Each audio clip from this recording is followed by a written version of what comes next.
Welcome to Not Milk Never Milk. Subscribe if you're lactose intolerant. In this video, I will show how to make grid for Instagram in Photoshop. Start by opening Photoshop and creating a new document with the final grid dimensions you want. Choose pixels and 72 dpi for Instagram clarity, then plan whether you need a 3x3 or panoramic 3x1 split. Keep layers organized and name them by column to avoid confusion while slicing later on for export. Use guides to divide the canvas into perfect squares or rectangles based on your chosen grid. Turn on rulers and either use new guide layout for automated columns and rows or drag guides manually for custom splits. Convert each section into slices with the slice tool so every piece exports at the right size and alignment.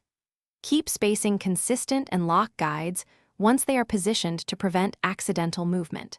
After slicing, use Save for Web to export each image at a good balance of quality and file size, typically between 60 and 80 JPEG. Rename files in posting order so you can upload left to right, top to bottom without confusion. When posting, preview your grid on your profile or in a mockup app to ensure seams align. Small color or crop tweaks can fix alignment before you publish for the best cohesive look. Thanks for watching. If this was helpful, leave a like and consider subscribing. See you next time.